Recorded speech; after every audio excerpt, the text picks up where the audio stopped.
ಇಂದೇ ಡೌನ್ಲೋಡ್ ಮಾಡಿ ಮತ್ತು ನಿಮ್ಮ ನೆಚ್ಚಿನ ಶೋಗಳನ್ನ ಆನಂದಿಸಿ. ಅಲ್ಲ, ನಿಮ್ಮ ಅಣ್ಣ ತನ್ನಂತಾನು ಆನೆ ಅಂತ ಅನ್ಕೊಂಡಿದಾರೋ ಇಲ್ವೋ, ಆದ್ರೆ ಅವ್ರ ಸುತ್ತಮುತ್ತ ಇರೋರು ಅವ್ರನ್ನ ನೋಡಿ ಭಯ ಪಡ್ತಾರೆ ಅಂತ ಮಾತ್ರ ತುಂಬಾ ಚೆನ್ನಾಗಿ ಅರ್ಥ ಮಾಡ್ಕೊಂಡಿದ್ದಾರೆ. ಇಷ್ಟು ವರ್ಷದಲ್ಲಿ ನಿಮ್ಮ ಅಣ್ಣ ಹೆದರ್ಕೊಳ್ಳೋ ಥರ ಏನಾದ್ರು ಮಾಡಿದೀರಾ? ಏನೂ ಇಲ್ಲ, ಬರೀ ಲಡ್ಕಾಸಿ ಮಾತೇ ಆಯ್ತು ನಿಮ್ದು. ನೀವು ಇವಾಗ ಬಾಯ್ ಬಾಯ್ ಬಡ್ಕೊಳ್ಳೋದ್ರ ಬದಲು ನಿಮ್ಮಪ್ಪ ಬದುಕಿದ್ದಾಗ್ಲೇ ಅವ್ರ ಹತ್ರ ಸ್ವಲ್ಪ ಚೆನ್ನಾಗಿದ್ದಿದ್ರೆ ಈ ಆಸ್ತಿ ನಿಮ್ ಪಾಲಾಗ್ತಾ ಇತ್ತಾ? ನಿಮ್ ಹೆಸರು ಬರ್ಕೊಡ್ತಿದ್ರಾ? ಎಲ್ಲ ಹಾಳಾಯ್ತು. ನನ್ನ ತವ್ರ ಮನೆಯವರು ನನ್ನ ಎಷ್ಟು ಚೀಪಾಗಿ ಟ್ರೀಟ್ ಮಾಡ್ತಾರೆ ಗೊತ್ತಾ? ಮಾತಲ್ಲೇ ಕಡ್ಡಿ ಗೀರಿಡ್ತಾರೆ. ಈ ಆಸ್ತಿಗೆಲ್ಲ ಆ ಕರ್ಣ ಒಬ್ನೇ ವಾರಿಸ್ತಾರ ಅಂತ ಮಾತಿಗೂ ಹೇಳಿ ಹೇಳಿ ಆಡ್ಕೋತಾನೆ ಇರ್ತಾರೆ. ನನ್ನ ಕಸಿನ್ಸು, ಅಕ್ಕ ತಂಗಿರು ಎಲ್ರು ಎಷ್ಟು ಚೆನ್ನಾಗಿದ್ದಾರೆ ಗೊತ್ತಾ? ಇರೋದಿಕ್ಕೆ ಒಂದ್ ಸ್ವಂತ ಮನೆ ಅಂತ ಇದೆ ಅವ್ರ ಹೆಸರಲ್ಲಿ. ನಮ್ಗೆ ಹೇಳ್ಕೊಳಕ್ ಮಾತ್ರ ಇಷ್ಟು ದೊಡ್ಡ ಮನೆ, ನಮ್ಮ ಹೆಸರಲ್ಲಿ ಏನೂ ಇಲ್ಲ. ನಮ್ದು ಜನ್ಮನ. ಸಾಕು ಸುಮ್ನಿರೇ. ಮೊದ್ಲೇ ತುರ್ಕೆ ಸೊಪ್ಪನೆಲ್ಲ ಮೈಗೆ ಮೆತ್ಕೊಂಡಿದ್ದೀನಿ. ನೀನ್ ಬೇರೆ ನಿಂತ ಊರು ಕಜಿನ್ಸು ಅಂತ ಹೇಳಿ ರೋಡ್ನೆ ಶುರು ಮಾಡ್ಬೇಡ. ಆ ಗದ್ಗೆಟ್ಟವ್ರು ಹೇಗಿದ್ರು ಅನ್ನೋದನ್ನ ನೋಡಿದೀನಿ. ಒಂದ್ ದಿವ್ಸಕ್ಕಾದ್ರೂ ನೆಟ್ಟಿಗೆ ಉಣ್ಕೊಂಡು ತಿನ್ಕೊಂಡಿದ್ರ ಅವ್ರು. ಅಷ್ಟಿದ್ರೆ ಇನ್ ನಿಮ್ಮ ಅಕ್ಕನ ಮನೇಲೇ ಹೋಗಿದ್ರು. ಏನಂದ್ರಿ ಹೋಗ್ಬೇಕಾ? ನಾನು ತವ್ರ ಮನೆಗೆ ಹೋಗ್ಬೇಕಾ? ಆಯ್ತು ಬಿಡಿ, ಏನೋ ಗಂಡ ಅಲ್ವಾ, ಅಯ್ಯೋ ಪಾಪ ಅಂತ ನಾನು ನಿಮ್ ಪರವಾಗಿ ಮಾತಾಡಿದ್ರೆ ನನ್ನನ್ನೇ ರೋದ್ನೆ ಶುರು ಮಾಡಿದ್ಯಾ ಅಂತೀರಾ ನೀವು? ಆಯ್ತು ಬಿಡಿ, ಹೋಗ್ತೀನಿ. ಇಷ್ಟು ವರ್ಷ ಆದ್ಮೇಲೆ ಇವಾಗ ನಾನು ಬೇಡ ಅಲ್ವಾ? ನನ್ನ ಜೊತೆ ಸಂಬಂಧನ ಕಡ್ಕೋಬೇಕು ಅನ್ಕೊಂಡಿದ್ದೀರಾ ಅಲ್ವಾ? ಗೊತ್ತು ಬಿಡಿ, ಯಾವಳು ಸಿಕ್ಕಿದಾಳಲ್ಲ ಅವಳು ಯಾವಳು ಅಂತ ಹೇಳಿ.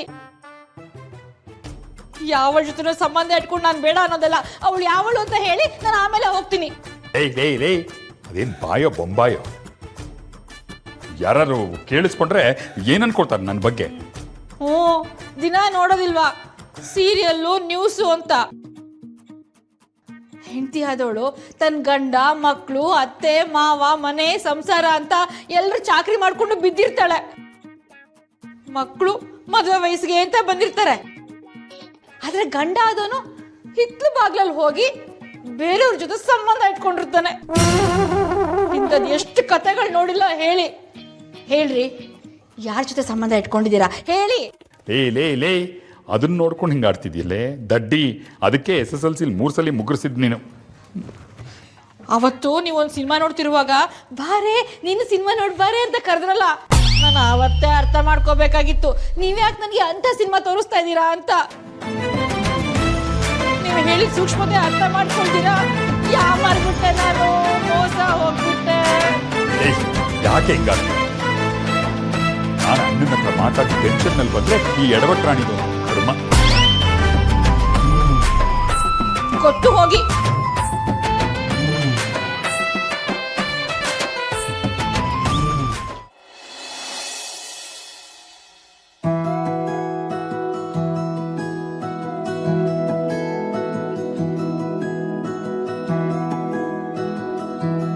ನೀವು ಆ ಮುದ್ದನ್ನ ಎಷ್ಟು ಮಿಸ್ ಮಾಡ್ಕೊಂಡ್ರೆ ಗೊತ್ತಿಲ್ಲ.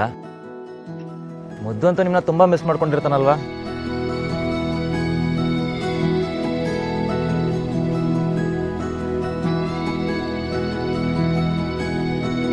ಮುದ್ದು, ಎಲ್ಲ ಕಳ್ಕೊಂಡ್ಮೇಲೂ ಭರವಸೆ ಒಂದು ಉಳಿಸ್ಕೊಂಡ್ರೆ ನೀನ್ ಸಿಕ್ಕಾಗೆ ಎಲ್ಲನೂ ವಾಪಸ್ ಸಿಗ್ಬೋದಲ್ವಾ? ನಾನು ಧೈರ್ಯದಿಂದ ಇರಬೇಕು ಅಂತ ಜಗತ್ತೇ ಪದೇ ಪದೇ ಸೂಚನೆ ಕೊಡಬೇಕಾದ್ರೆ ಎಲ್ಲನೂ ಒಳ್ಳೇದೇ ಆಗುತ್ತಲ್ವಾ ಮುದ್ದು? ಹೇಳ್ದಿರೋ ಸತ್ಯ ಇನ್ನೂ ತುಂಬಾ ಇದೆ ನಿಧಿ. ಆ ಸತ್ಯ ಹೇಳೋ ದಿನ ಬೇಗ ಬರುತ್ತೆ ನಿಧಿ, ನಿಮ್ಗೆಲ್ಲ ಅರ್ಥ ಆಗುತ್ತೆ.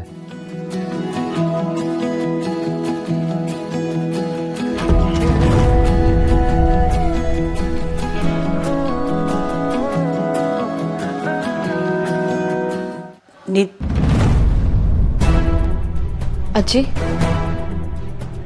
ಏನಾಯ್ತು? ಮತ್ತಾರಾದ್ರೂ ಏನಾದರೂ ಅಂದ್ರ? ಇಲ್ಲಪ್ಪ, ಯಾರೂ ಏನೂ ಅನ್ನಲಿಲ್ಲ.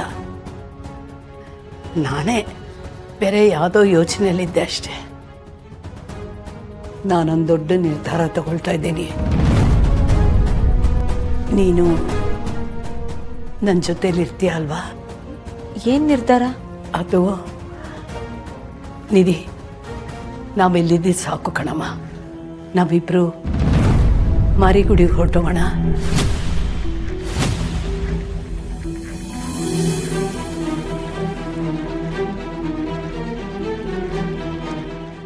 ನೀನಲ್ಲೇ ಹತ್ರದಲ್ಲೇ ಯಾವುದಾದ್ರೂ ಒಳ್ಳೆ ಕಾಲೇಜಿಗೆ ಸೇರ್ಕೋಬೋದಲ್ಲ ಪುಟ್ಟ?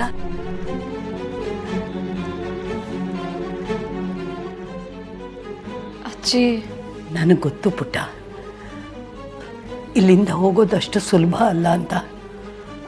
ಆದರೆ ನಾವೇ ಎಷ್ಟೊಂದು ಸಲ ಮಾತಾಡ್ಕೊಂಡಿದ್ದೀವಲ್ವಾ, ಸ್ವಾಭಿಮಾನ ಕಳ್ಕೊಂಡು ಇರೋಕ್ಕಾಗಲ್ಲ ಅಂತ. ಬರ್ತೀಯ, ಹೋಗೋಣ?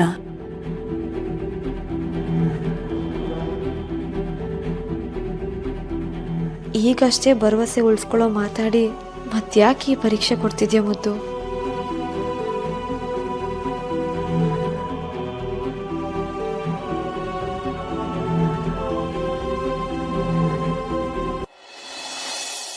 ನೀವು ಬಂದಿದ್ರೆ ಚೆನ್ನಾಗಿರ್ತಿತ್ತು ಡ್ಯಾಡ್. ಇಷ್ಟು ದಿನ ಆ ಕಣ್ಣನ ಮೇಲೆ ಒಂದು ಕಣ್ಣು ಇಟ್ಟಿದ್ರೆ ಸಾಕಾಗ್ತಿತ್ತು, ಈಗ 10 ಕಣ್ಣು ಇಟ್ಟರು ಸಾಕಾಗಲ್ಲ. ಒಂದು ಕಡೆ ನಿತ್ಯ, ಇನ್ನೊಂದು ಕಡೆ ನಿಧಿ. ಯಾವಾಗ ಯಾರ ಜೊತೆ ಏನು ಮಾಡ್ತಾನೆ ಅಂತಾನೆ ಗೊತ್ತಾಗ್ತಿಲ್ಲ. ಪ್ಲೀಸ್ ಡ್ಯಾಡ್, ನೀವು ಬನ್ನಿ. ಚಳಿ ಆಗ್ತಿದೆ ಅಂತ ಬೆಂಕಿ ಹತ್ತಿದ ಒಲೆಯಲ್ಲಿ ಕೂರಕ್ಕಾಗತ್ತೇನೋ? ಒಲೆ ಒಳಗ ಅಂದ್ರೆ ಮಾರಿಗುಡಿನ ಸುಡೋ ಒಲೆ ಅಂತಿದ್ದೀರಾ? ಬೇರೆ ಏನೂ ವಿಷಯ ಇಲ್ಲ ಅಂತಂದ್ರೆ ಫೋನ್ ಇಡ್ತೀನಿ. ಡ್ಯಾಡ್ ಡ್ಯಾಡ್,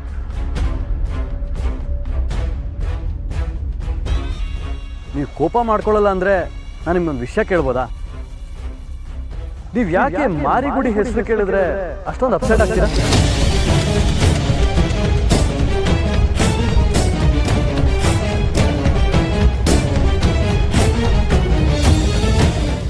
ಅಂತ ಸೀಕ್ರೆಟ್ ಏನಿದೆ ಅಲ್ಲಿ? ನೀವು ಯಾಕೆ ಅಲ್ಲಿಗೆ ಬರಕ್ಕೆ ರೆಡಿ ಇಲ್ಲ? ಅದ್ರ ಬಗ್ಗೆ ಮಾತಾಡೋದು ಬೇಕಾಗಿಲ್ಲ ಸಂಜಯ್. ಡ್ಯಾಡ್ ಪ್ಲೀಸ್, ನನ್ನ ಹತ್ರನ ಹೇಳಕ್ಕಾಗ್ದಿರೋಂಥದ್ದು ಏನಿದೆ? ದಯವಿಟ್ಟು ಏನು ಅಂತ ಹೇಳಿ. ಏನಿಲ್ಲ, ನಾನಲ್ಲಿ ಬರೋದ್ರಿಂದ ಸಮಸ್ಯೆಗಳು ಹೆಚ್ಚಾಗುತ್ತೆ ಹೊರತು ಕಮ್ಮಿ ಆಗೋದಿಲ್ಲ. ನನಗೆ ಇಲ್ಲೇ ಇದ್ದು ಮಾಡೋದು ತುಂಬ ಕೆಲಸ ಇದೆ. ಸಮಸ್ಯೆ ಹೆಚ್ಚಾಗುತ್ತಾ? ಯಾಕೆ? ನಿನಗೆ ಬೇಕಾಗಿಲ್ಲ ಅಂತ ಹೇಳಿದ್ನಲ್ಲ. ನಾನು ಇಲ್ಲೇ ಇದ್ದು ಮಾಡಬೇಕಾಗಿದ್ದ ಕೆಲಸನ ನಾನು ಮಾಡ್ಕೋತೀನಿ. ನೀನು ಮಾರಿಗುಡಿಯಲ್ಲಿದ್ದು ಶಿಸ್ತಾಗಿ ನಿನ್ನ ಕೆಲಸ ಮಾಡು. ನೀನಿಡೋ ಒಂದೊಂದು ಹೆಜ್ಜೆನೂ ಸುಳುವನ್ನು ಬಿಟ್ಟು ಕೊಡ್ಬೋದು. ಯಾರ ಕಣ್ಣಿಗೂ ಬೀಳದ ಹಾಗೆ ಮೀನಿನ ಹೆಜ್ಜೆ ಇಟ್ಟ ಹಾಗೆ ಇಡಬೇಕು. ಯಾರಿಗೂ ಗೊತ್ತಾಗಬಾರ್ದು. Okay dad. ಜಾಸ್ತಿ ಯೋಚನೆ ಮಾಡಬೇಡ, ಹೇಳಿದಷ್ಟು ಮಾಡು.